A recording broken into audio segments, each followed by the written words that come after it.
फिर नर्वस, और चौथा देखेंगे कनेक्टिव। जो एपिथेलियल टिश्यू देखा था इसके 4 पार्ट्स थे। एक तो squamous, stratified squamous, columnar and ciliated columnar. ठीक है, और फिर नेक्स्ट क्या है? एक ही हो गया तो ग्लैंडुलर। ठीक है, ग्लैंडुलर लिखते हैं ना, जिसमें ग्लैंड्स हो उसमें ग्लैंडुलर कह दो। वो ग्लैंडुलर किसी के साथ पाई जाएगी, और साथ में एक क्यूबॉइडल है।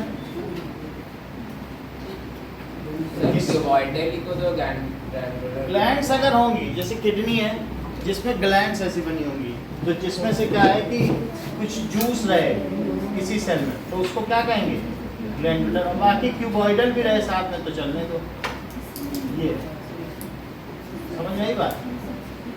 तो ये चीज रहेगी, और साथ में ग्लैंड्स भी रहेंगे। ओके, ऐसा। तो ग्लैंडुलर देखने की जरूरत नहीं, बस जिसमें ग्लैंड्स हो, ग्लैंड्स का तो कोई उसी में वो ग्लैंड्स भी होता है। अब इसी तरह से मस्कुलर में क्या क्या होगा? स्ट्रिएटेड जो कि वॉलंटरी है, स्मूथ और कार्डियक। इसमें एक ही है nervous tissue. So let us see the nervous tissue. आपके बुक के लास्ट में नर्वस टिश्यू बना हुआ है, तो आप उसे देखें कि नर्वस टिश्यू किस तरीके की होती हैं ना। नर्वस टिश्यू का डायग्राम बनाएं। इस तरीके से होगी। ये हमारी बॉडी की जो सबसे लंबी नर्वस टिश्यू है। ये नर्वस टिश्यू का काम है कि जैसे हमने किसी चीज़ को टच किया तो मैसेज को हमारे ब्रेन तक पहुंचाएंगी, और उससे फिर रिस्पांस आएगा। ये यहाँ की जो मसल्स हैं वो कॉन्ट्रैक्ट हो जाएंगी, हम हाथ उठा लेंगे। तो किसी भी चीज़ का संदेश ही दिमाग तक पहुँचाती है। Even when we see something then what we are seeing, उसका भी। तो आँखों में ऑप्टिक नर्व है, कौन सी? जो हमें देखने में मदद करती है। इसी तरीके से हमारे नोज में ऑल फैक्ट्री नर्व्स है, कौन सी? ऑल फैक्ट्री, जो स्मेल करने में मदद करती है। इसी तरीके से टंग में गस्टेटरी नर्व्स हैं, कौन सी? गस्टेटरी। और यहाँ पर जो हाथ हैं, किसी चीज़ को हम स्पर्श करते हैं तो थिकमस मसल्स जो स्पर्श के काम में आते हैं। और ऐसे ही यहाँ पर कैसे हैं? दैट इज ऑडिटरी कैनाल होती है नहीं, ऑडिटरी कैनाल। तो जैसे इन लोगों ने साउंड चैप्टर पढ़ लिया तो इनको पता है, तो ऑडिटरी नर्व्स हैं। तो इस तरीके से हमारी बॉडी में बहुत सारी नर्व्स हैं, और सब सेल छोटे छोटे होते हैं, लेकिन नर्व सेल बहुत लंबी होती है। इवन हमारी बॉडी की जो साइटिका नर्व वो यहाँ से शुरू होती है और ब्रेन तक जाती है, ये 1 मीटर लंबी है। और अगर किसी को मान लीजिए साइटिका नर्व किसी के बीच से टूट गई तो उसको पैरालिटिक अटैक कहा जाता है, फालिस मार जाती है। तो उसको कहते हैं लोग कि साइटिका हो गया है। साइटिका मतलब फालिस मार गए। तो साइटिका नर्व है तो लोग एक्सरसाइज करते हैं सिर्फ अपनी साइटिका नर्व के लिए कि वो सही रहे और कभी भी हमें पैरालिटिक अटैक ना आए। और इवन हाथ वाली नर्व भी यहाँ तक तो जाती है।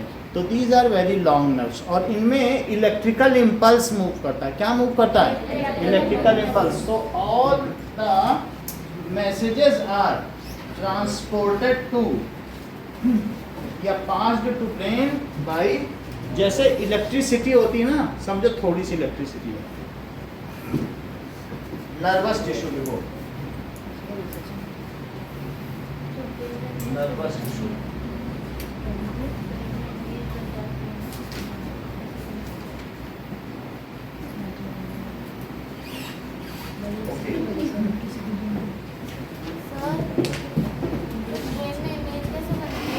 ब्रेन में बहुत सारे सेक्शंस हैं और बहुत सारे एरिया हैं जो अपना अपना काम करते हैं और इमेज बनाते हैं। उसमें एसोसिएशन एरिया है, सेंसरी एरिया है, अलग अलग सबके एरिया हैं और वो अपना काम करते रहते हैं। ब्रेन हमने आपको दिखाया ना, ह्यूमन ब्रेन, इसमें दिखाया था ना वीडियो में, ठीक है। सो ये देखो नर्वस टिश्यू, फिर अभी दिखाया जाएगा। नर्वस टिश्यू किस तरीके की होगी, इसमें एक प्राइम ऑर्गन है जो सेल बॉडी, और फिर इसके बाद ये बहुत बड़ा एक्सॉन है, ये 1 मीटर लंबा हो सकता है, इसको मैं दिखा नहीं रहा हूँ बहुत बड़ा, लेकिन ये बहुत बड़ा। अच्छा, ये इसके थ्रू इलेक्ट्रिकल इम्पल्स आगे बढ़ेंगे, तो इसका कवर रहना जरूरी है, ये कवर रहेंगे।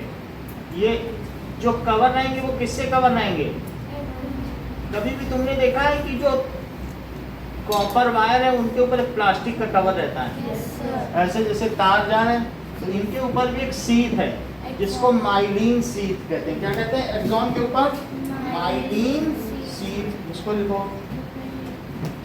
सो MYELIN, माइलिन सीट। कभी फोन के पीछे कवर होता है, जो भी इस तरीके के कवर आते हैं तो उनको कहते हैं सीथिंग कर दो, सीथिंग का मतलब कवर लगा दो, ये सीथ है। तो ऐसे सीथ का मतलब कवर होता है, क्योंकि अगर कवर नहीं होगा तो ये नस टूट जाएगी, बहुत पतली पतली नर्व है, तो हमारे माइंड तक समझ नहीं आएगा कि कहाँ कहाँ से मैसेज आ रहा है, हम रिस्पॉन्ड नहीं कर पाएंगे। जो लोग बोलेंगे क्या बोले सर, क्या बताया, क्या पूछ रहे हो, तो इसका मतलब है उनकी नर्व कहीं की टूटी है, वो रिस्पॉन्ड नहीं कर पाते हैं। वरना मैसेज जाना चाहिए, तुरंत ब्रेन प्रिपेयर करे कमांड, तुरंत आंसर निकल जाए। तो ये पोर्शन क्या कहना है बताओ, एक्सॉन। और ये जो है ये नर्व का एंड है, इसलिए इसको क्या कहेंगे, नर्व एंडिंग। ये सब नर्व एंडिंग है।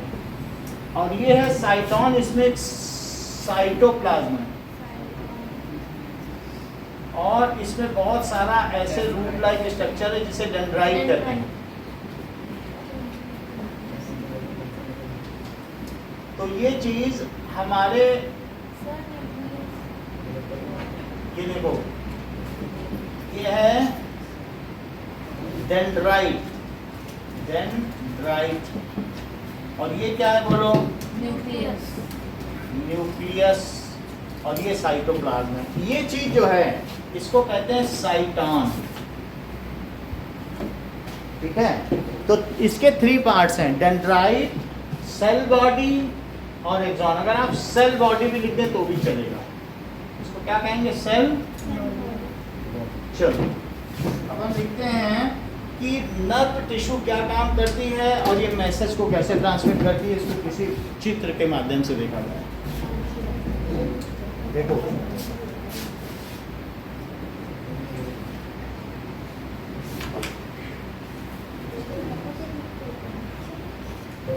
Electrical impulse in nerve tissue.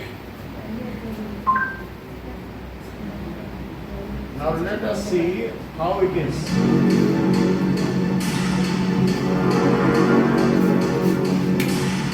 ये द सेल बॉडी, इसमें आप देख रहे हो इलेक्ट्रिसिटी कहाँ जा रही है।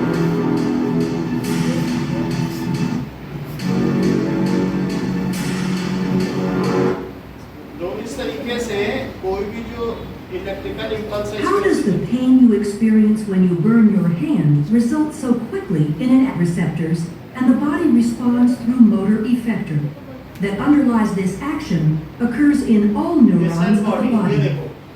Neurons transmit this information through changing an electrical impulse. Sodium ions, the electrical potential travels down the dendrites and over the cell body.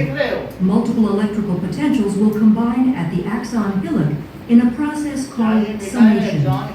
If the depolarization is large enough, an action at the axon, when the membrane depolarizing the membrane, sodium and potassium on the axon terminal, the electrical impulse passes to a cell, is called the synapse. When an action potential reaches the end of देख लिया ना आपने क्या होता है? जी बोलो, अकेले हो बिल्कुल लूडो खेलो ना, वो भी रियल लोगों के साथ। पूरे 7 करोड़ लोग खेल रहे हैं वहाँ पे।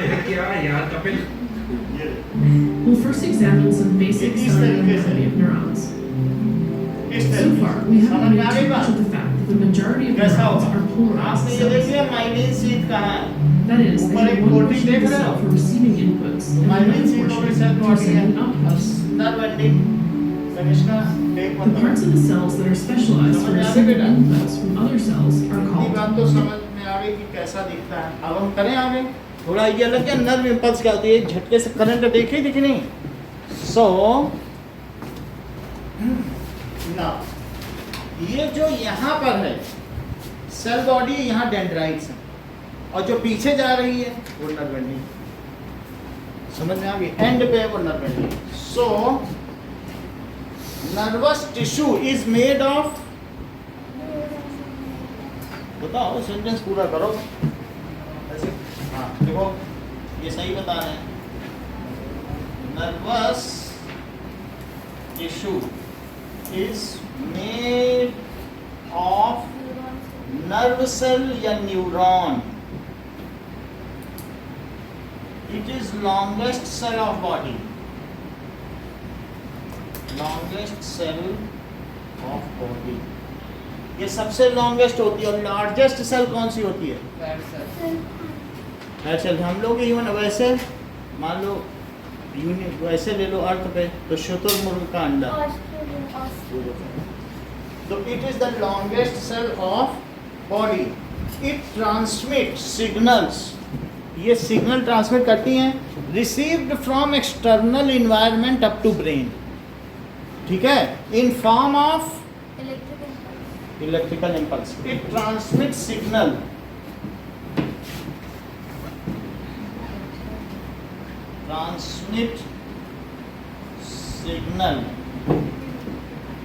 received from stimuli. Stimuli का क्या मतलब है?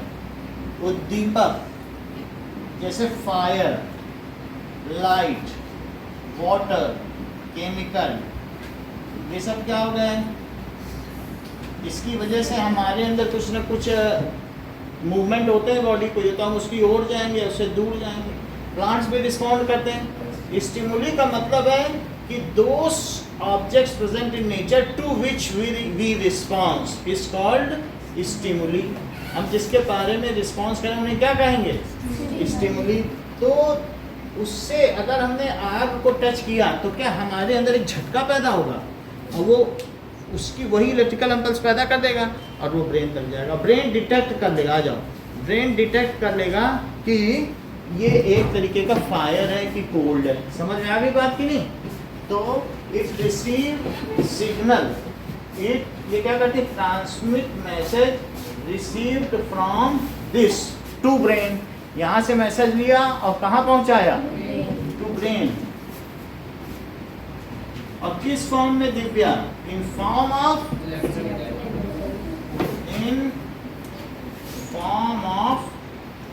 Electrical impulse. इलेक्ट्रिकल इम्पल्स के फॉर्म में पहुंचाती हैं। अच्छा, these are present throughout the body, ये पूरी बॉडी में हमारे हैं। These are present out body.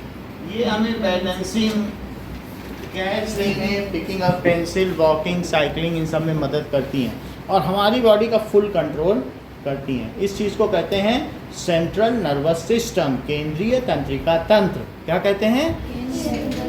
Central nervous system, जिसका हमारा मास्टर ब्रेन है, सब चीज़ को कंट्रोल, सारे मैसेज वहीं जाते हैं। And it prepares A best command and execute with the help of muscles, और हमें मसल्स के द्वारा अपने इस कमांड को वो एग्जीक्यूट करता है, यानी निष्पादित करता है। अब देखिए, so these are present throughout body and the nerve cell, the basic unit of central nervous system is nerve cell. कौन सी इसमें इकाई है जो कार्यरत है? Nerve cell. तो नर्व सेल के कितने पार्ट्स होते हैं बेटा सौरभ? 5 कि 6? ठीक है, सही है। चलो, सो नर्व सेल है 3 पार्ट्स।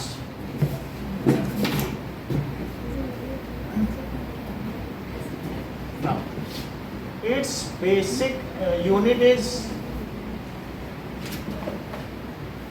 nerve cell, ठीक है, through which message is transmitted, नहीं, through which message is transmitted, It has 3 parts. कौन कौन से पार्ट्स हैं?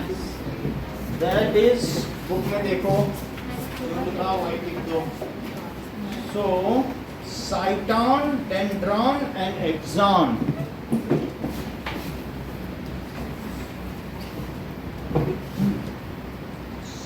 Cyton, dendron and axon. Cyton क्या है? तो it is called cell body. It is called cell body. ये largest part है, बड़ा है, और ये पतले पतले हैं. Cell body. It has cytoplasm. बोलो.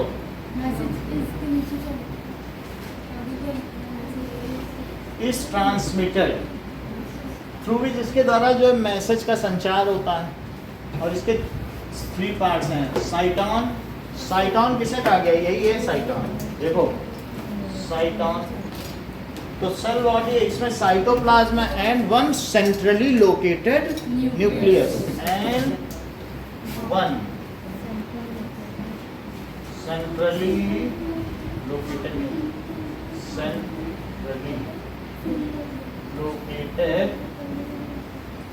न्यूक्लियस. अच्छा, अब जरा देखें कि इसमें ये जो है श्रेया, इसको क्या कहेंगे? वैसे तो पूरा एक्सॉन है, लेकिन इसे क्या कहेंगे? Node of Ranvier. ठीक है, ये जो 20 में है, एक बार आया भी है टेस्ट में, नोड ऑफ रेनवियर कहेंगे. ओके, अब जरा देखिए इनमें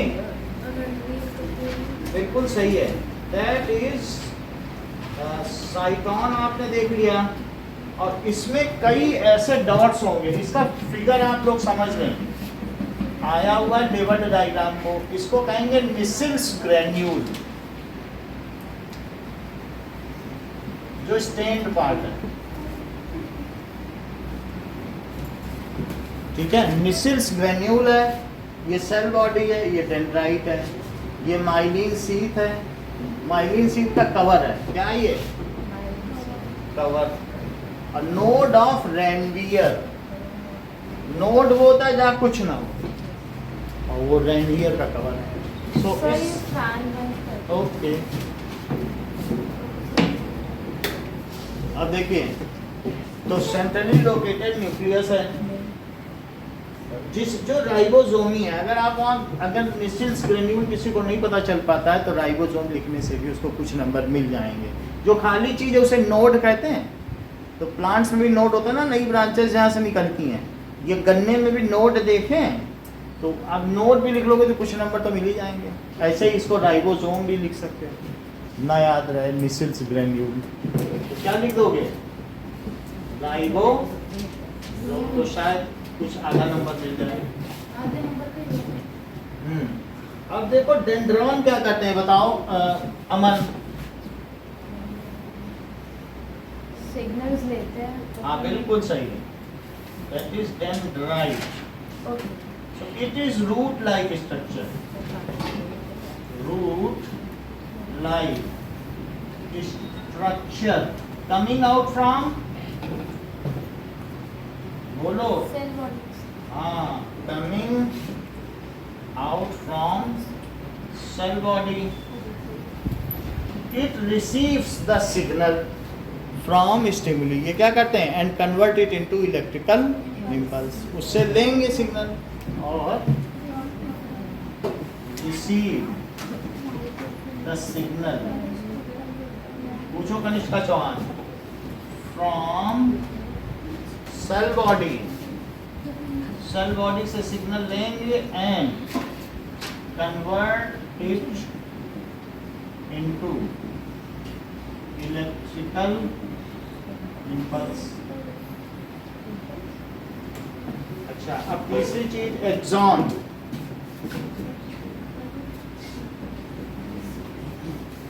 एक्सॉन क्या होगा? It is long cylindrical part of nerve cell of uniform diameter. It is long, ठीक है, cylindrical part of uniform diameter. At other end of it, some nerve endings are present, which hand over signal to brain. दूसरे and पर क्या है? एक and पर तो at one end it is attached to cell body, and other end it has some dimples. At one end it is connected to cell body, and at other end it has nerve ending.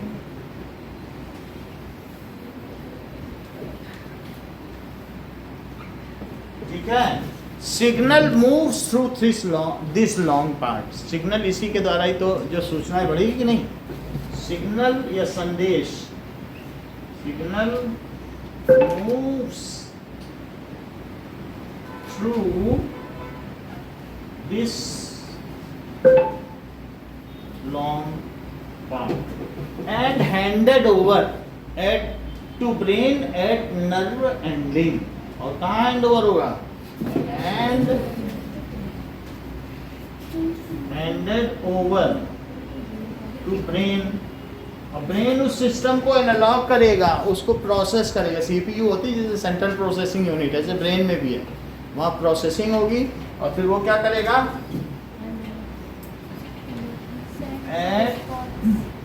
Handed over to brain at nerve ending. इतनी बात समझ में आ गई? तो nerve ending को वो दे दिया जाएगा. नोट करो.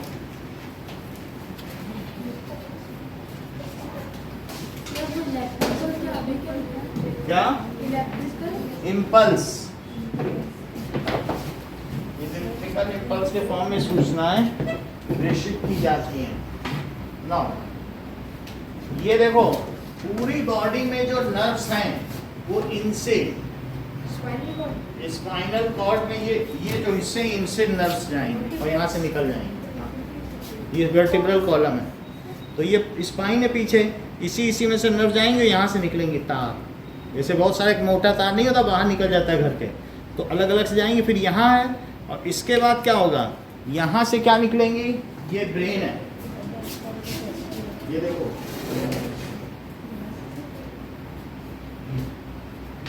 तो ये स्कल है, ये स्कल है, खोपड़ी या क्रेनियम है. इसके अंदर ब्रेन इनकेस्ड है. इसके अंदर क्या है? ये देखो, ब्रेन इनकेस्ड है. अब ये इसमें से ब्रेन निकाल ली, तो ये ब्रेन है. ब्रेन में अलग अलग पार्ट है. जैसे अभी दिव्या ने पूछा कि कहाँ मूवमेंट होता है, कहाँ से लाइट है, तो photo area, olfactory area, gustatory area, इसी तरीके से ऑडिटरी एरिया और थिग्मस एरिया, सब चीज़ों के इसमें अलग अलग कलर से पेंटेड है. वो अलग अलग एरिया है. अगर देखा जाए तो यही ब्रेन ये भी है, ठीक है कि नहीं? अब क्या ये स्पाइनल कॉर्ड को जा रही है? यही चीज़ इसी में जाएगी. बोलो, हैं? कुछ जलने की आ रही है? Yes, sir.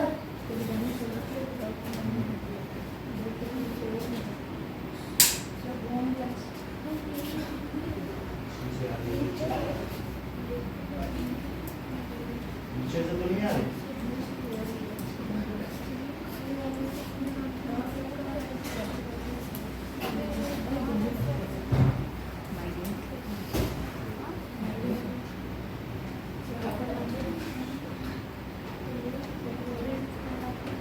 चेक करा.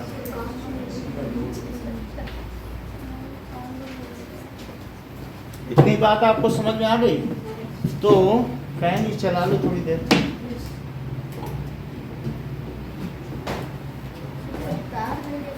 हाँ? तार जला नहीं, इसका बहुत ज़्यादा लोड है, तो मुझे चेक कराना पड़ेगा कि कहाँ से आ रही है. ठीक है?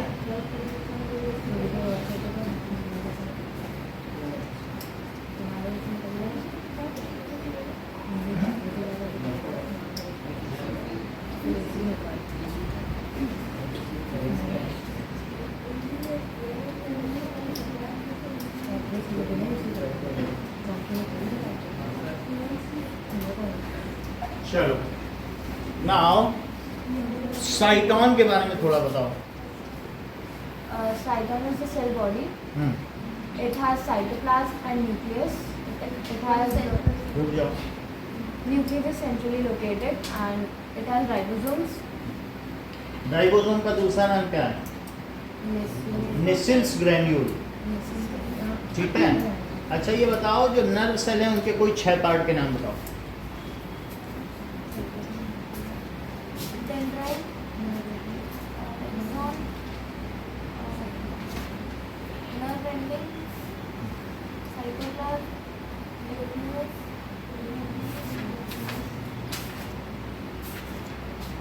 node of Ranvier, Nissl's granule. 6 part बताइए कोई भी। nerve ending, node of Ranvier, cytoplasm, Nissl's granule.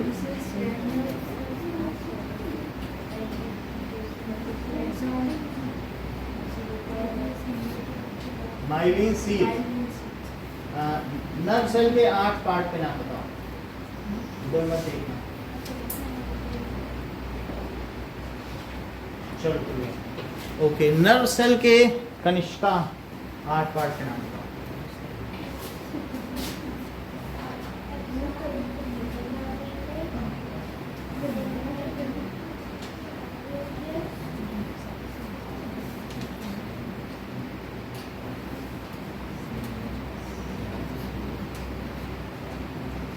ठीक है आप मुझे बताइए नर्व सेल के बारे में थोड़ा।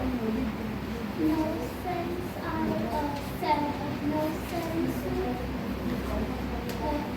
nerve cells transmit signals to the brain. उधर मत देखो उधर तो सब लिखा है। नर्व सेल के बारे में Nerve cell is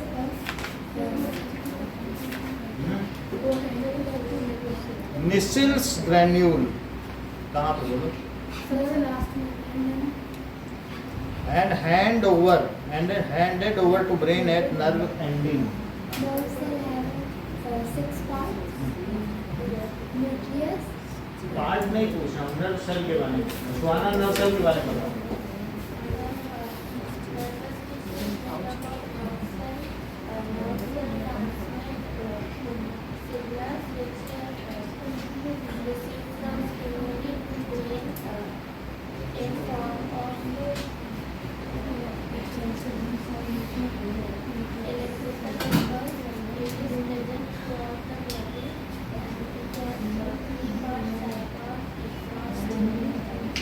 साइटोन के बारे में बताइए। साइटोन नहीं एक्सॉन के बारे में।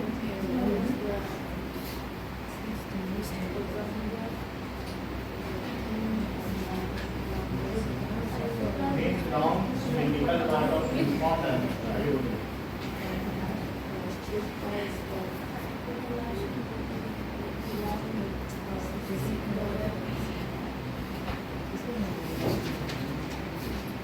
माइलिन सील ऐसा इसका काम क्या है? ठीक है through this part the signal is transmitted to brain from stimuli to brain इसी के द्वारा तो होता है। ठीक है नमन डेंड्राइट के बारे में बोलो।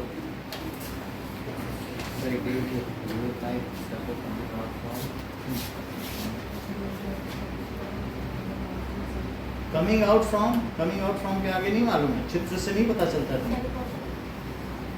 Coming out from cell body video से भी पता चल जाता है।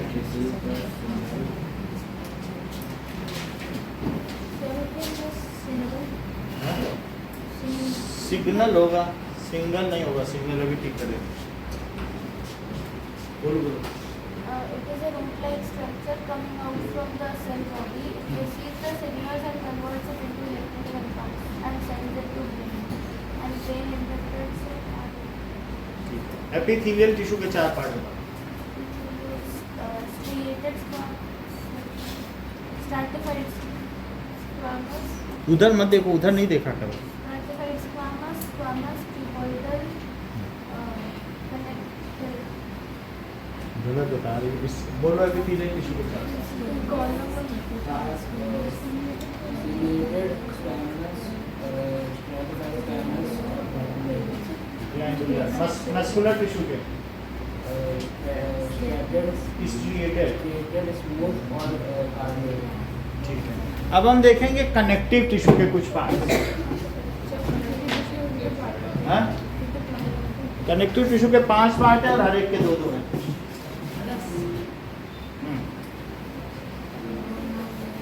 थोड़ा थोड़ा देखेंगे ज़्यादा।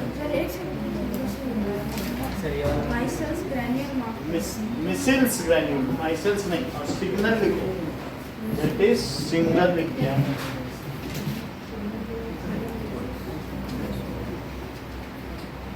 चलो अब तो हटाने को दोगे तो भी चलो नाउ कनेक्टिव टिश्यू देखिए। तो कनेक्टिव टिश्यू में अलग अलग हैं, एक तो एरियोलर है, okay, and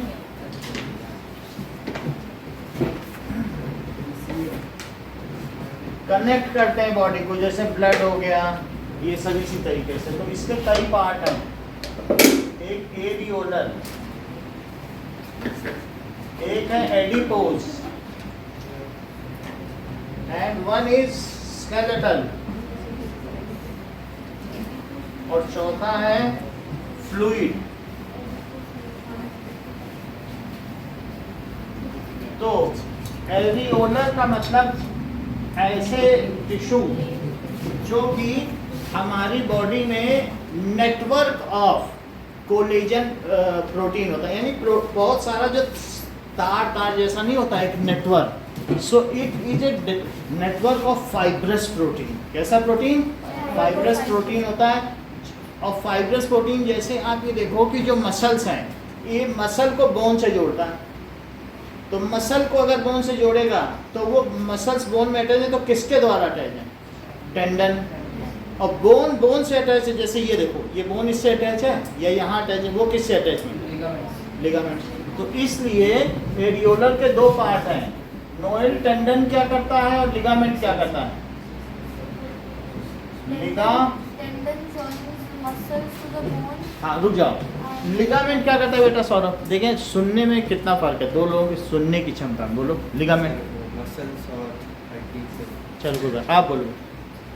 Joins bone to bone. देखो सुनने में कितना फर्क है, नहीं ये वो 20 से 20,000 हर्ट्ज की पूरी रेंज नहीं सुन पा रहा।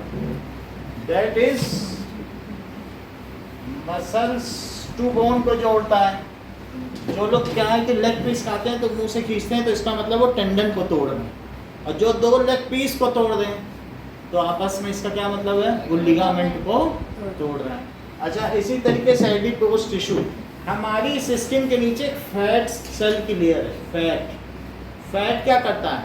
जैसे जो फैटी आदमी है उसको बर्फ की सिल्ली पे लिटा के पीटो तो उसे खूब मजा आएगा, उसे कुछ फर्क नहीं पड़ेगा, क्योंकि उसमें इंसुलेटर है।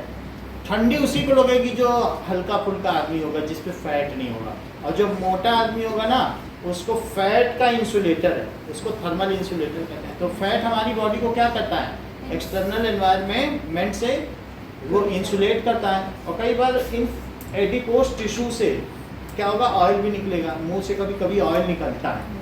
तो इससे क्या है कि फैट टिश्यू ही एडिपोज टिश्यू। जैसे लिपिड पढ़ा है ना, सेल के अंदर लिपिड होता है, ऑयल होता है, वही है एडिपोज टिश्यू। तो हमारी बॉडी के अंदर एक लेयर किसकी है? ऑयल की। तो जस्ट इसी के नीचे एडिपोज टिश्यू। तो ये एडिपोज टिश्यू है, यानी फैट से भरकर है।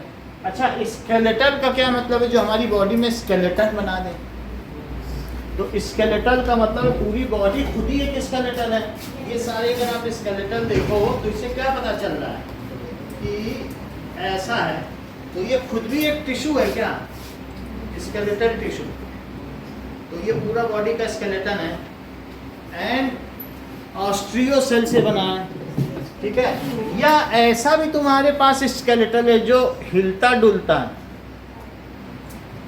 ये देखो ऐसी कुछ चीज़ें हैं जो हिलती। अच्छा, विंड पाइप के ऊपर भी रिंग्स ऑफ कार्टिलेज हैं, ऐसे ऐसे करोगे तो वो आपस में कोलैप्स नहीं करेगी, जिससे हवा जाती है, लंग्स से हवा आती जाती है ना, तो कोलैप्स नहीं करती है। तो कई जगह स्केलेटल है, एक है बोन और एक है ये क्या है, कार्टिलेज। तो इसके दो पार्ट क्या हुए, बोन एंड कार्टिलेज। कुछ ऐसे भी हैं पूरी बॉडी में फ्लूइड है, तो फ्लूइड फ्लो करे पूरी बॉडी में, ब्लड हो गया। और दूसरा क्या हो गया, मान ब्लड हो गया, और दूसरा हो गया लिम्फ। समझो, ब्लड जब हमारी बॉडी में इन वेन्स के थ्रू फ्लो कर रहा है तो बहुत सारे, वो सबसे ज़्यादा प्रोटीन ले लो, कार्बोहाइड्रेट ले लो, क्योंकि वो सब इंटेस्टाइन से जाएगा। लेकिन अगर कोई ना ले तो ब्लड फेंक देता है बाहर, अब अपनी वेन्स के बाहर फेंक देता है, और उनको फिर कलेक्ट करके लाने की जिम्मेदारी लिम्फ की है। तो एक यहाँ पर सब पूरी बॉडी से कलेक्ट करके एक सब क्लेवियन वेन है, फिर वो हार्ट में डाल देता है। तो हमारी बॉडी में ब्लड जो चीज़ें बाहर छोड़ दे, जैसे तुम अपने घर की सफाई करो और बाहर फेंक दो कचरा, तो बाहर भी कोई सफाई करने वाला होना चाहिए कि नहीं। तो बाहर की सफाई गवर्नमेंट की है, ये म्यूनिसिपल कॉर्पोरेशन की, तो जो बाहर की सफाई कर रहा है उसको कहते हैं लिम्फ। नहीं तो पूरी हमारी बॉडी में वेन्स के अंदर तो खूब सफाई रहेगी, और उसके बाहर क्या सफाई रहेगी। तो जो बाहर की सफाई करता है वेन्स के बाहर की, जैसे सेल के बाहर भी तो बहुत सारे स्थान होगा, उसमें भी कुछ ना कुछ फ्लूइड बह रहा होगा कि नहीं, एक्स्ट्रा सेलुलर फ्लूइड, उनमें भी कुछ ना कुछ बीमारी हो सकती है। तो वो सब कौन लेके जाता है हार्ट तक, और उसकी कौन सफाई करता है, लिम्फ। हम लिम्फेटिक सिस्टम के बारे में भी पढ़ेंगे और ब्लड सर्कुलेशन सिस्टम के बारे में भी पढ़ेंगे। तो दो चीज़ें आपको बताई गई। आप सिर्फ मुझे दिव्या इतना बताइए कि 4 तरीके के कनेक्टिव टिश्यू कौन कौन से हैं, और उनके अगर कोई पार्ट्स हैं तो वो भी बताइए।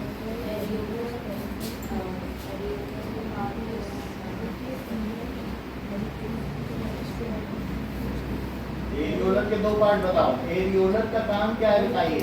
ये एक कोलिजन ऑफ नेटवर्क है, ठीक है, जो किसी को किसी चीज से जोड़ता है, फाइब्रस प्रोटीन है। तो ये किसको किससे जोड़ता है, और एक टेंडन, हाँ,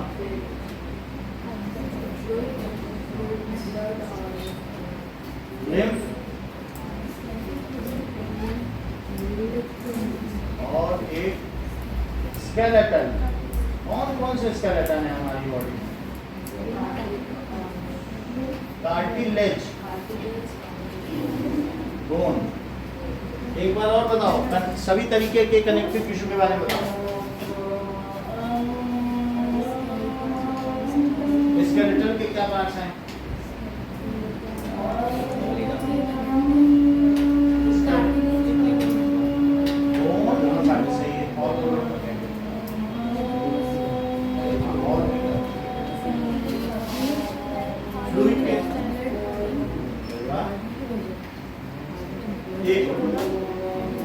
एरियोलर क्या पार्ट है,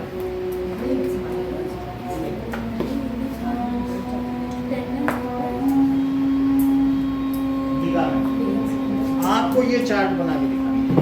सर, तो ये ब्लड लिम्फ में जो भी देता है तो ये कहाँ जाता है? लिम्फ में लिम्फ नोड्स हैं, WBC या लिम्फोसाइट्स, वो उसको साफ करते हैं, फिर इसको फिर से हार्ट में डाल देते हैं। कि देखो ये तुम्हारा सब बच्चा गिरा के लाया इतना सारा सामान, 4 लेज लेने गया था, 2 ही घर लाया, 2 सड़क पे छोड़ गए, पकड़ो अपने सब प्रोटीन लिपिड। अच्छा गिरा क्या है, अभी डांटते हैं इसको।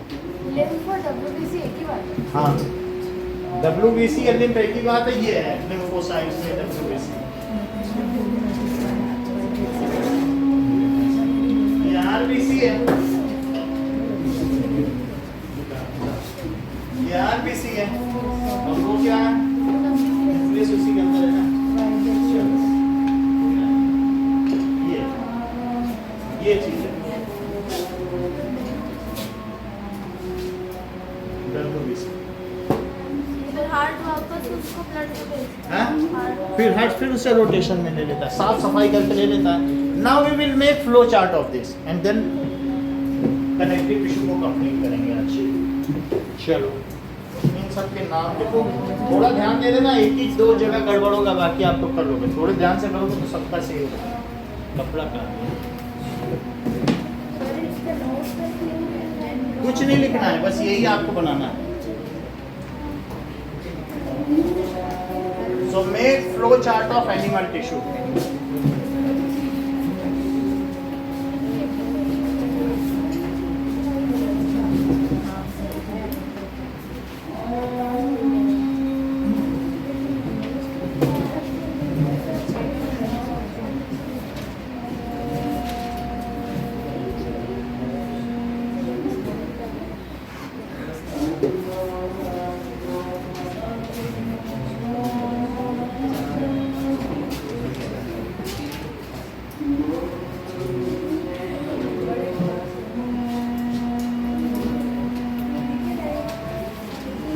इसकी लेबलिंग कर दो।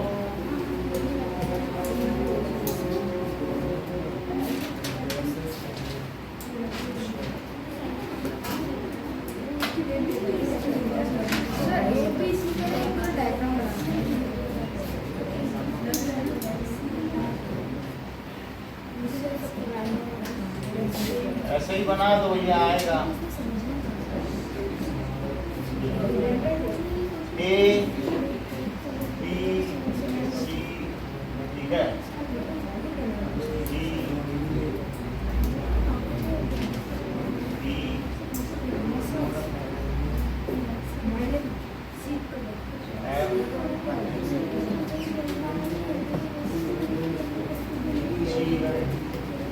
F G H।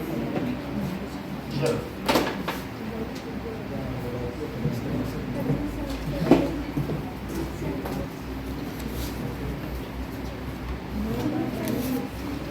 then wear।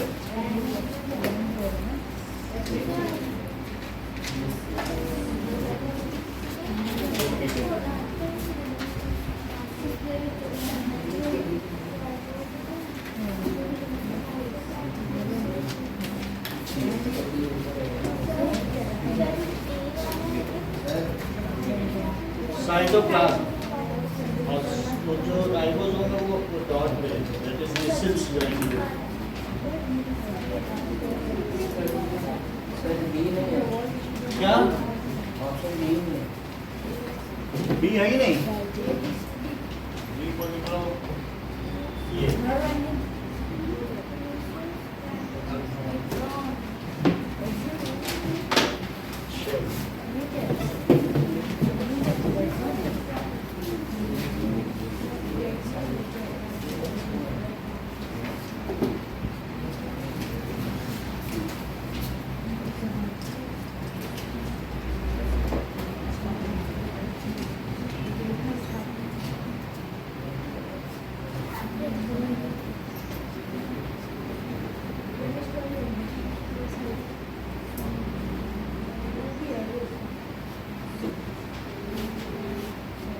अब इसमें नहीं आ रही ना, वही स्विच कर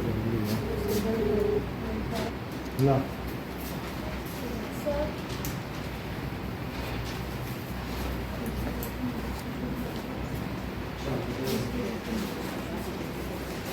Okay, now next is connective tissue.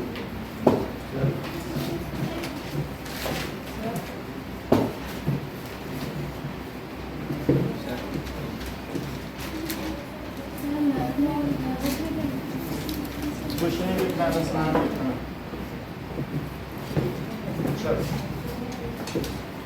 So connective tissue का मतलब क्या है?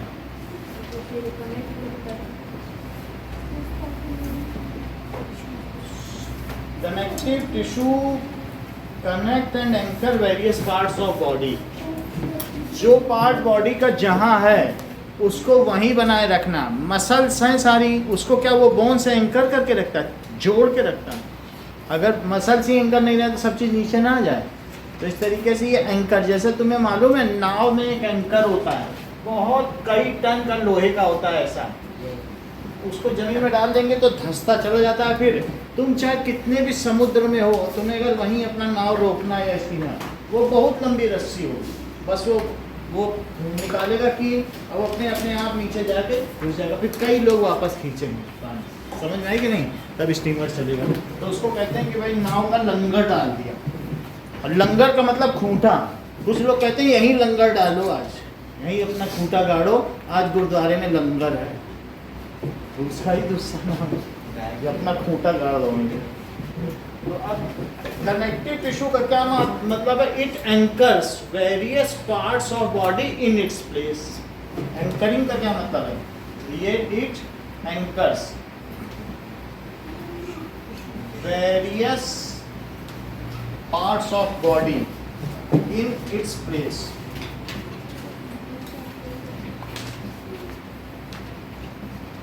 इन इट्स प्लेस, अपनी जगह पर रखेगा। ठीक है? हाँ। और इनका काम क्या है? ये बाइंडिंग करते हैं, सपोर्टिंग करते हैं, ये सब इनका काम है। Their function is to bind each other and support। जैसा ब्लड है, क्या ब्लड सब जगह समान नहीं पहुंचाता? So their function is to bind and support। Function is to bind and supports various organs। ये सारा काम है। Now, these are living tissue। ये living tissue होते हैं। और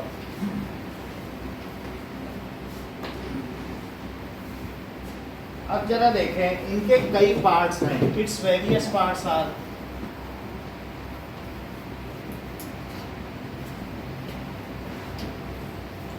फर्स्ट इज एरियोलर टिश्यू।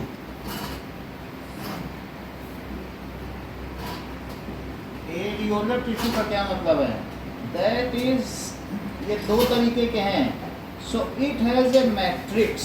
जैसे हमने बताया ना टेंडन एंड लिगामेंट, तो आपकी बुक में क्या एरियोलर टिश्यू बना हुआ है? चेक करो तो वो कैसा बना हुआ है।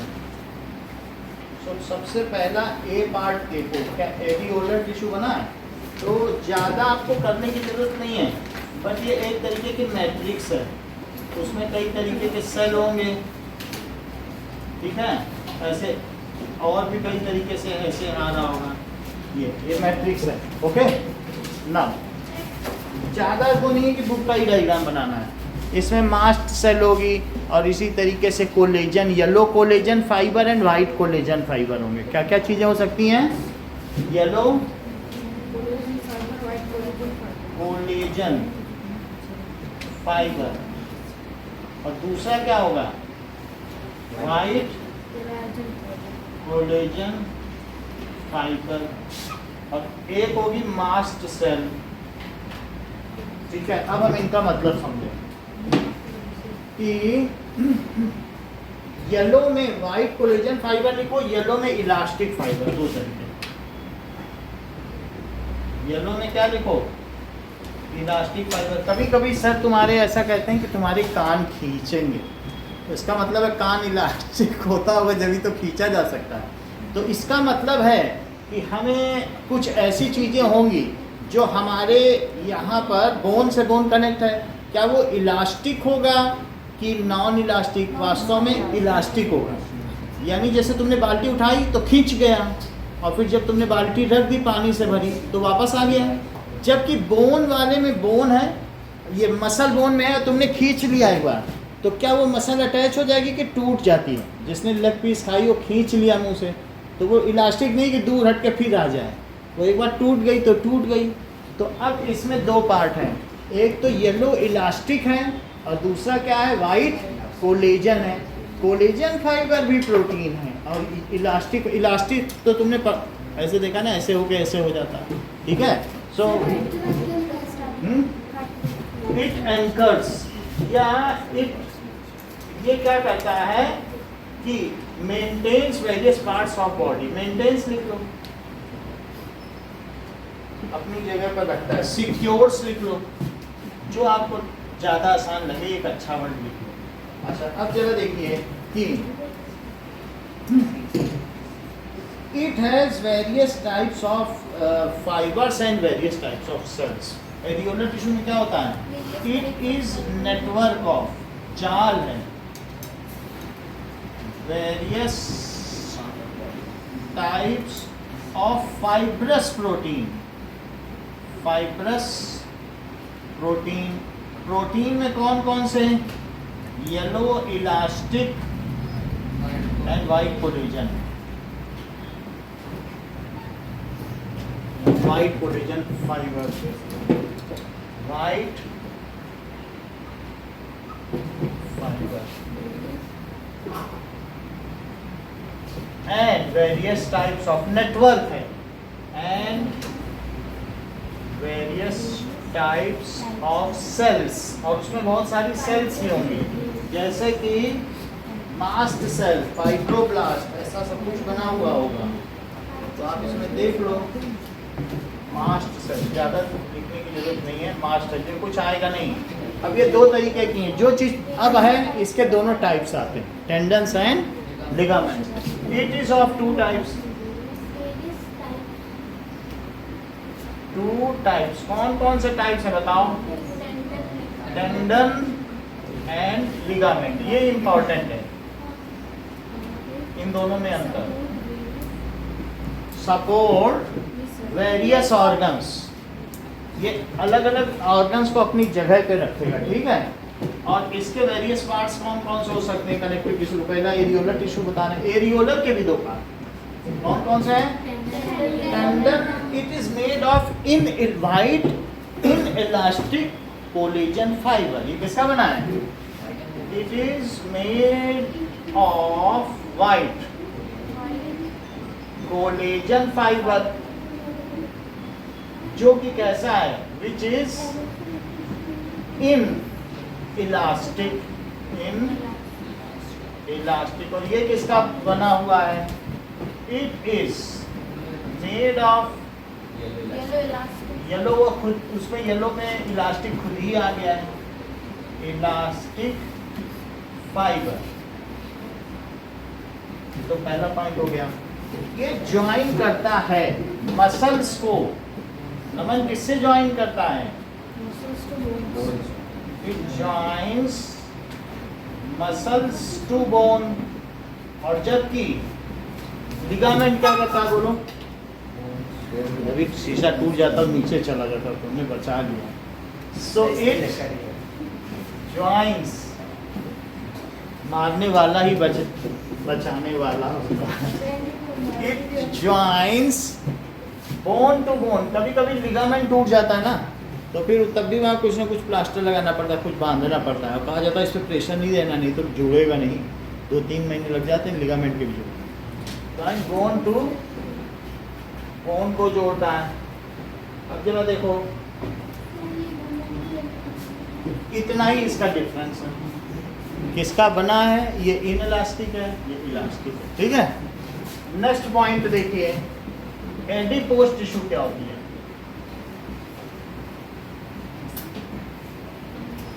It is present just beneath the skin. ये कहाँ पाई जाती है? And gives us thermal insulation and maintains the homeostasis of body. हमारी बॉडी का टेम्परेचर कांस्टेंट रखती है. तो it is found just beneath skin. और क्या आपके बुक में फैट सेल बने हुए हैं और बहुत बड़े बड़े तेल के उसमें ये बुलबुले हैं. तो जरा देखो कि ऐसे इसमें फैट भरा हुआ है, और इसी में ये फैट सेल है. पूरा ये फैट है, और ये एक न्यूक्लियस, ये फैट है. और कुछ ऐसे 1-2 प्रोटीन बना दो, फिर प्रोटीन के बाद एक और फैट सेल बना दो. ऐसे ही बना दो, छोटा बना दो, वो सब सही हो जाएगा. तो ये फैट सेल है, फैट सेल. तो it is found just beneath skin. और मास्ट सेल है. तो वेरियस टाइप्स ऑफ सेल हैं, एक है फाइब्रोब्लास्ट सेल, एक है मास्ट सेल। ज़्यादा लिखने की ज़रूरत नहीं है, वो पूछा नहीं जाता है। अब आगे देखो, नाउ एडिपोज टिश्यू। तो एडिपोज टिश्यू में क्या है? इट इज मेड ऑफ, ये found beneath the skin, it is made of fat cell.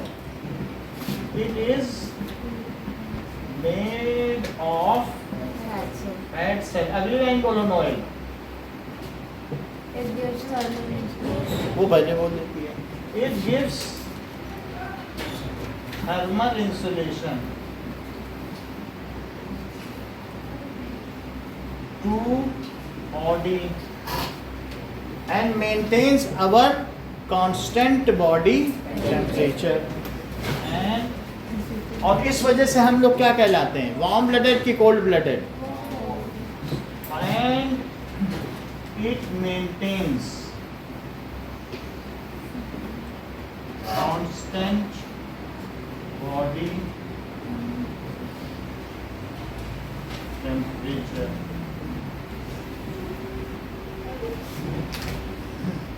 अच्छा, और क्या काम है?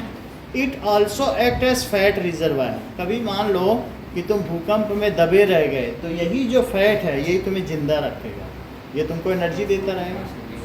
समझ आए? लीवर में भी फैट है बहुत सारा, और इसमें भी है, तो it acts as fat reservoir. Fat भी टूट जाता है इमरजेंसी में, ये इमरजेंसी एनर्जी है, इंसुलेटर भी है। और अगर कोई बहुत मोटा आदमी है, उसको लाठी मारो तो उसको कुशनिंग इफेक्ट अच्छा आएगा कि पतले को? मोटे को कुछ नहीं आएगा, तो उसको तो हड्डी नहीं टूटेगी, हड्डी तक लाठी पहुंचेगी। पतले को मारो तो लग भी जाए। तो it cushioning gives cushioning effect to body, it acts as fat reservoir. So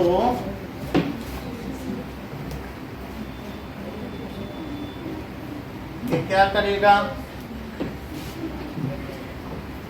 it gives cushioning effect to body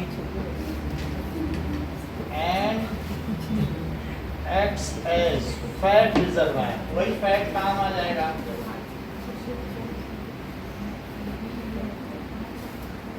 जहाँ ज्यादा खाने को वही लोग फैटी होंगे। सोमालिया में या नाइजीरिया में थोड़ी ना फैटी होंगे, वहाँ तो हड्डियाँ दिखती लोगों।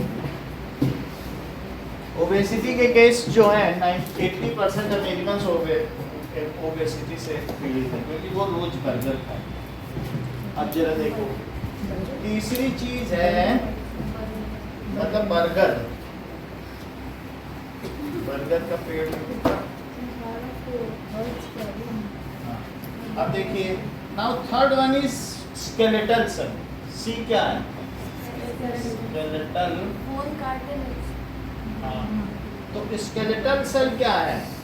स्केलेटल सेल जो it is a supportive tissue. ये कैसी है? जैसे प्लांट में सपोर्टिव होते थे, तो इसमें भी होनी चाहिए। जैसे उसमें स्लेरन काइमा बड़े बड़े सपोर्टिव होते थे, डेड सेल नहीं, नारियल मजाल है कोई तोड़ दे और सर पे मारो सर टूट जाए, तो दैट इज वहाँ सपोर्टिंग कितने अच्छे अच्छे। तो हमारी बॉडी में भी तो कुछ सपोर्ट होना चाहिए। It is a kind of supportive tissue. जबकि एपिथेलियल टिश्यू किस टाइप का है? प्रोटेक्टिव है, क्योंकि एपिथेलियल हमारी स्किन में भी है, तो प्रोटेक्ट कर रहा है। सो it is a kind of supportive tissue, ये चीज। और विच फॉर्म्स, जो कि हमारे अंदर विच फॉर्म्स ये एंडोस्केलेटन ऑफ बॉडी, ये क्या बनाएगा? Endoskeleton of body. और कहीं कहीं जैसे आप ये देख लो कि मान लो किसी किसी में एक्सोस्केलेटन भी होता है, जैसे पाइला तो देखा होगा ना आप लोगों ने, ये सब सीप ऐसा, इसके अंदर सीप होती है कि नहीं? सीप इस मोती होती है इसके अंदर, पर तो ये ऐसे ऐसे मोती नहीं है, मोती तो निकाल ली, हाँ, लेकिन ये बच गया, तो ये पाइला है। ऐसा शंख होता है, शंख के अंदर भी जानवर होंगे कि नहीं? तो that is, you can see, हम कायलाना गए थे तो 10 उठा रहे थे। ज़्यादा नहीं दबाना, इसमें लाएगा इसमें से हल्का हल्का वो इस सीट का देखो। तो किसी किसी का एक्सोस्केलेटन है और किसी किसी में क्या है, एंडोस्केलेटन है। तो ये देखो, ये देखो अंदर कैंसर से इसमें मोटी होती होगी, हाँ ठीक है ना। अब इट फॉर्म्स, तो इन सब में एक्सोस्केलेटन है कि एंडोस्केलेटन? बाहर स्केलेटन है तो एक्सो है, और हम लोगों के अंदर स्केलेटन है कि बाहर? बोलो, तो फिर वो कैसा होगा? Endoskeleton. So which forms endoskeleton of body?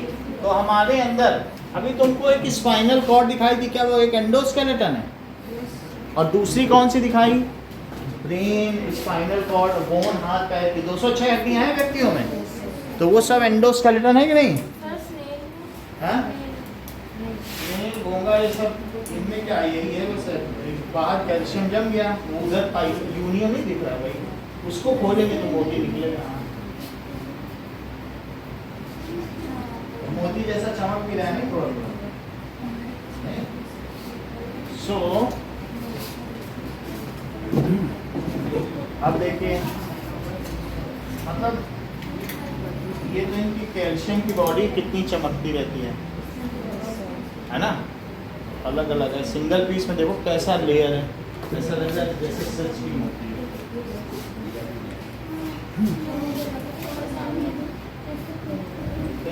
Single piece पे ये ज़्यादा चमकता है, ऐसे खोलने पे नहीं पता चलेगा। ये देखो इसी में मोती आ जाती है। सो एंडोस्केलेटन है। और इसके दो टाइप्स क्या है बताओ? कार्टिलेज एंड, देखो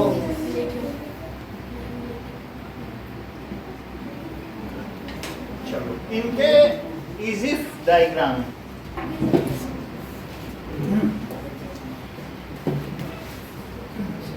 ओके। हाँ, बोन हार्ड होती है, कैसी होती है? ठीक है। और जबकि कार्टिलेज क्या होगी? सॉफ्ट होगी।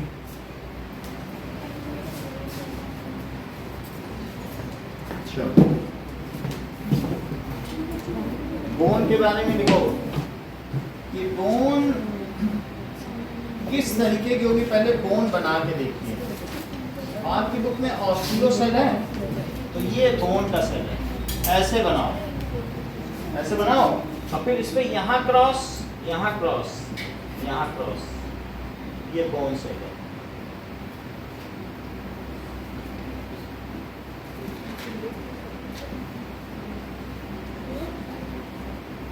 ऐसे क्रॉस लगाते जाओ, ये ऑस्टियो सेल है।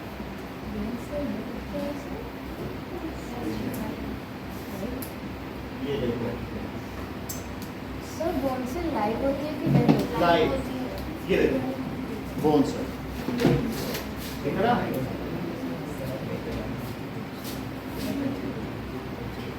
सर वो डिवाइड भी होती है? ये देखो डिवाइड होती है, इसका लाइव मैट्रिक्स है। बोन का कैल्शियम घुलता रहता है और लिक्विड में बॉडी के इंटरसेलुलर फ्लूइड में नया बोन बनता रहता है। अगर ऐसा ना होता तो बोन टूटने के बाद कभी जुड़ पाती? सर बीच में इसका न्यूक्लियस है? बीच में न्यूक्लियस है, वो भी बना देंगे। ये देखो, ठीक है। तो बोन सेल आपको दिखा दी कि कैसे होती है। अब हम देखेंगे कि कार्टिलेज दो बना दोगे तो भी बहुत है, ज़्यादा बड़ी नहीं बनाओ, ऐसे ऐसे बना दो बस। अच्छा, इसके बीच में न्यूक्लियस बना दो और इसका नाम है ऑस्टियो सेल। क्या नाम है? अगर मान लो किसी ने बहुत सारी पेप्सी पी है या बर्गर खाया है तो उसकी बोन की डेंसिटी एक्सरे निकाला जाएगा तो बहुत हल्का हल्का आएगा, डेंस बोन नहीं आएगी। उसके बोन्स में पोर आ जाएंगे। पोर्स का मतलब छेद होता है, पोरस, और इस बीमारी को कहते हैं ऑस्टियोपोरोसिस। वो अगर फट से हाथ ऐसे भी गिर जाए, कहते हैं हाथ ही टूट गया, तो वो गिर जाए तो पैर, हाथ पैर टूट जाए। ऑस्टियोपोरोसिस जिसको हो जाता है, जो बाहर की चीज़ें ज़्यादा खाता है, अचानक वो बहुत हल्का हो जाएगा और उसकी बोन डेंसिटी कम हो जाएगी, उससे कहा जाता है कि कभी गिरना मत। ठीक है, सो ऑस्टियोपोरोसिस बाहर का खाना। ये ऑस्टियो सेल हो गया। अब जरा देखें कि ये कार्टिलेज कैसा होगा। कभी कभी इसमें एक सेल होगा, ये देखो, कभी इसी में 2 सेल पैदा हो जाएंगे, और कभी क्या होगा बोलो, इसी में 2 से 4 होते हैं, 3 थोड़ी ना हो। फिर ये भी 2 में डिवाइड होगा, ये भी 2 में, 1 से 2 और 2 से 1/2, 2/4, और छोटी छोटी बातों में बट गया संसार। तो नाउ इट इज, ये जो बोन है ये पोरस होती है, सॉरी ये कैसा होगी बोन, पोरस। और कार्टिलेज कैसी होगी, नॉन पोरस। ठीक है, इनके बीच में भी मैट्रिक्स ऐसे ऐसे होगा, तो ये नॉन पोरस है। हमने उल्टा बना दिया, अब हम इधर लिख दें बोन की, इसे पलटो, तो इधर क्या लिखें, कार्टिलेज। देखिए अब काटना पड़ेगा क्योंकि बोन हमने इधर बना दी, बनाना कठिन है। ये पोरस है और ये नॉन पोरस। अच्छा, इसमें बोन में ब्लड वेसल होती हैं, वेसल प्रेजेंट। क्या आप लोगों को ये बात मालूम है कि यहाँ पे बोन मैरो है जिसमें आरबीसी बनती है, तो बोन मैरो ट्रांसप्लांटेशन होता है जिसमें आरबीसी कम होती है, तो इसके अंदर इंजेक्ट कर देते हैं बोन मैरो, तो वो ब्लड वेसल इसमें है, इसके अंदर से निकलती है। जबकि इसमें ब्लड वेसल नहीं होती है, ब्लड वेसल कभी भी अगर आप देखोगे कार्टिलेज में लोग नाक छिदा लेते हैं, कान छिदा लेते हैं, बड़ा बड़ा छेद हो जाता है, कभी ब्लड बहते देखा है, होती ही नहीं तो बहेंगे कहाँ से। ठीक है, अच्छा, ये मैट्रिक्स जो होती है ये हार्ड होती है एंड इनफ्लेक्सिबल। फ्लेक्सिबल होती है, क्या आप बोन को मोड़ सकते हो, वो कैसी होगी, इनफ्लेक्सिबल। और ये कैसी होगी, सॉफ्ट एंड फ्लेक्सिबल। ये देखो, अच्छा ये कहाँ कहाँ पाई जाएंगे, ये भी नाम बताओ। जैसे ये आपके स्कल में पाई जाएगी, स्कल नाम जानते हो, खोपड़ी, एग्जाम्पल है स्कल। और स्पाइनल कॉर्ड, और इसी तरीके से पूरी बॉडी में 206 बोन्स है, टीबियो, फिबुला, फीमर और दूसरी और हड्डियाँ। और ये कहाँ पाई जाएगी, नोज में, ईयर में और विंड पाइप के ऊपर। तो नोज में, year and wind pipe rings, उसके ऊपर रिंग्स होती हैं।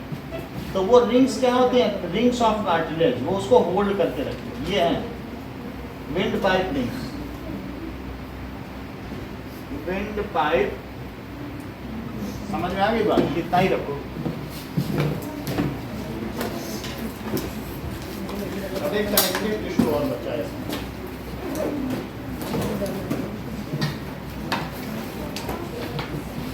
जितना पढ़ाया है उसको तैयार करके आना, अगली बार पूछेंगे थोड़ा सा उसमें।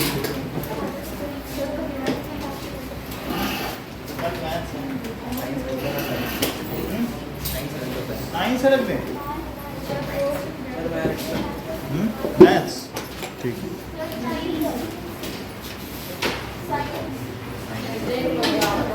ठीक है, देख लेंगे। मैथ में एक चैप्टर आगे चल रहा है ना, और साइंस में 2 हो गया, तो साइंस की क्लास लेनी पड़ेगी,